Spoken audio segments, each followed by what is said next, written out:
What's up, guys? Welcome to Daily Dose of Reddit. This is your host, Zach, and today's subreddit is r/PettyRevenge. Alright, this story's called, I Left My Cheating Ex on the Top of a Mountain. I've been on Reddit for a while now, but have never had anything noteworthy to post, so I'm excited about this despite it being a crappy time in my life. Also, I'm on my phone, so sorry if it's getting messed up. This happened a few hours ago, and I still have a bunch of adrenaline. So I, female 20, have been dating this guy, male 22, for a little over a year now, and it's been nice even though we have our differences. I love to work out. I run up and down 14ers in my free time, and he's always been sorta lazy and out of shape, but is still easy on the eyes, so it's never been an issue. Recently though, my girlfriend was at a bar with some of our mutual friends and coincidentally, and luckily, saw him out with the boys as he said he would be. But his ex was there with him along with some other girls. She figured they just ran into each other. He's never done anything suspicious before, but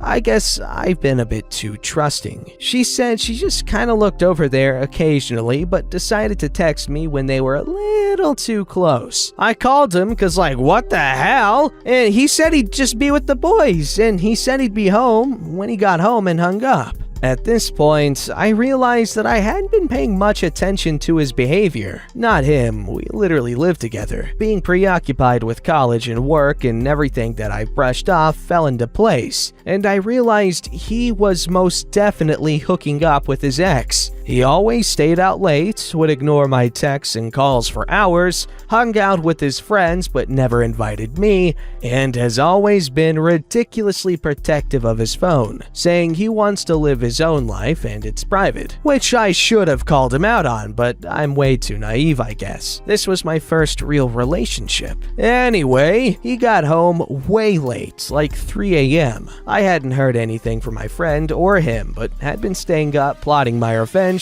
because a breakup over this type of thing isn't enough. I demanded that he give me his phone, and when he refused, I straight up said, then pack your crap and leave. He's not in the contract, just been staying with me and my roommate and giving me rent since Brovid started.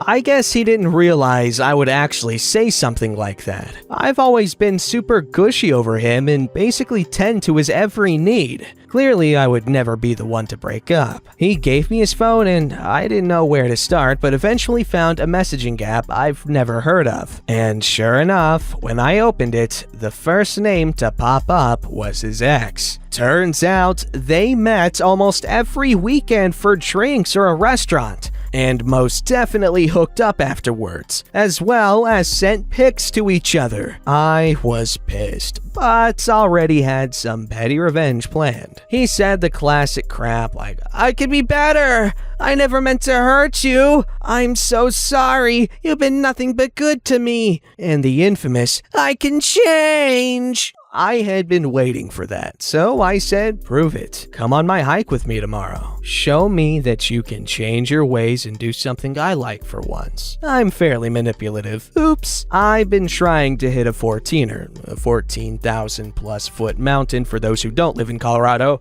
a weekend since the season started, and have been fairly successful, only missing 1 week. I had been planning to finally do Long's Peak, but he would definitely not have made it to the top, so we did an easier one instead. Hiking up, he was a baby, and we stopped about every 30 minutes for him, making it a very boring 8-hour trip to the top. He was definitely trying to be nicer and sweeter than he has been, but it was kind of just pathetic at that point. I already knew I'd never take back a cheater. When we got to the top, he sat down immediately and drank the rest of the water, despite me warning him he definitely needed for the hike down. I took some obligatory pictures since this was still one I'd never done before, then gave him a kiss because goddamn those lips still, and said, we're officially over.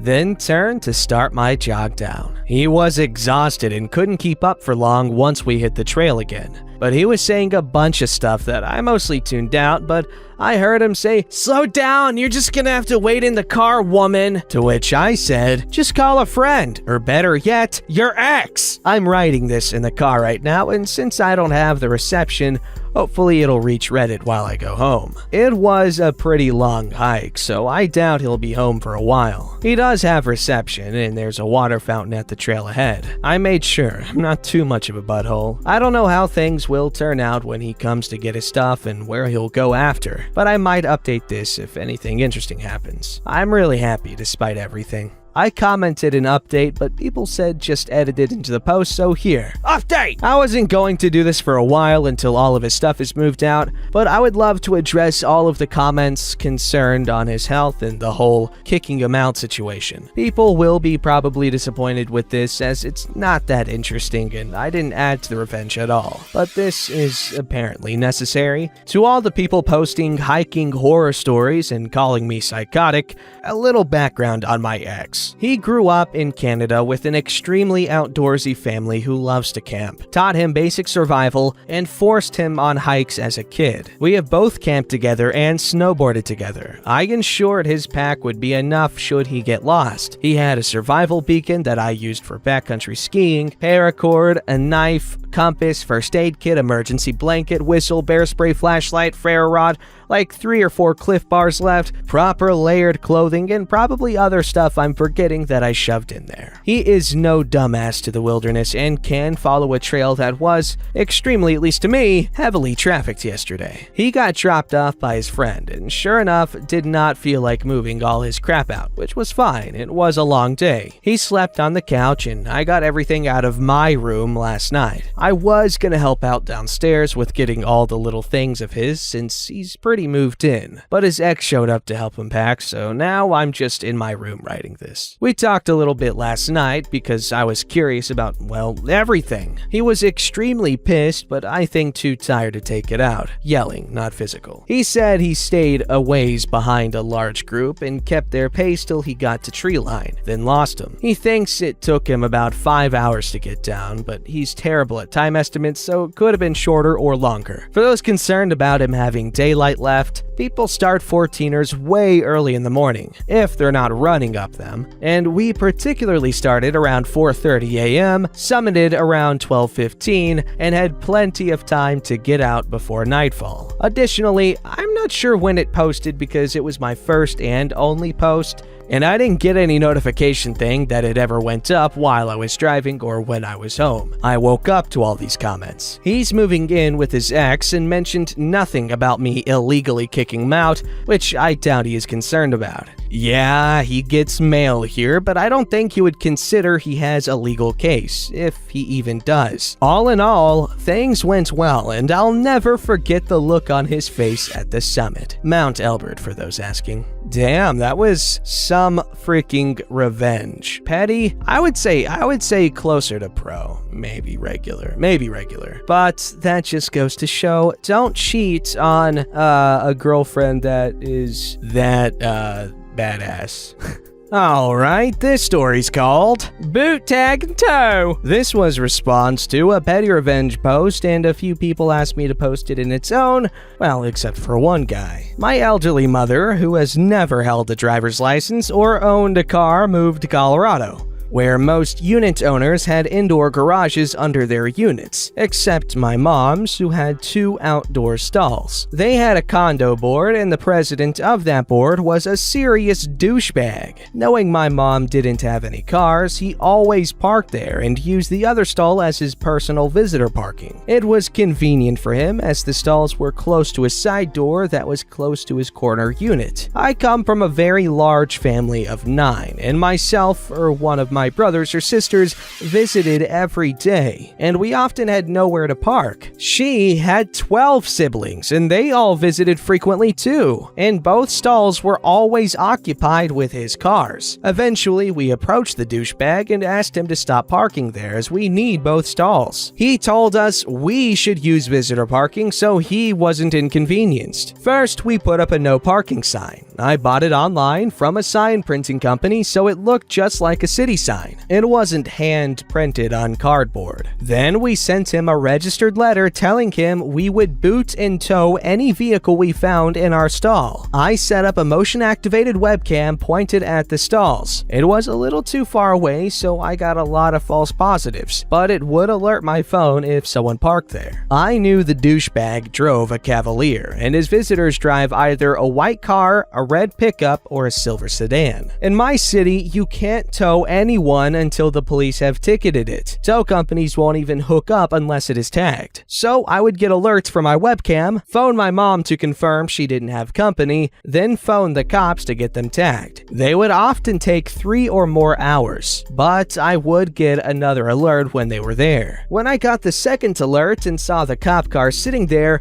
I immediately called my buddy's tow company and drove to my mom's. When I got there 20 minutes later, a tow truck had already picked the truck up and was leaving. He said the second tow truck was 15 minutes away, so I went through with my boot plans. I had a long length of very heavy chain, probably 30 feet, that I used to lock up my motorcycle with when I lived in a shady part of town. That and a big fat padlock with a registered keyway. I chained the car through the back tire rim to a nearby light pole, then went and sat in my truck. The second tow truck and visitor looking for his red truck arrived at the same time. The visitor ran back to get the douchebag and the tow truck hooked up. Douchebag came back and demanded the tow operator to drop his car. No problem. $125, please. Douchebag throws a wobbler, screaming at me that he is going to sue me and evict my mom, etc. He finally paid the tow operator and his car was released, but I refused to unchain his car. He threatened to call the cops. I admittedly was probably in the wrong, but I called his bluff and said go ahead. He screamed and yelled and threatened me for a good 15 minutes until he was finally all ranted out. After that, we had a calm conversation about all the visitors my mother had, the majority of them also elderly, and that the stalls belonged to us. He eventually agreed to stop parking there and, to his credit, kept his word. His visitors were slower to come into compliance and had to be towed once each, including a second time for red pickup, but they got the message. After they stopped parking there, I kinda missed all the confrontations. Also, my buddy was giving me a bottle of whiskey for every tow job I sent to him.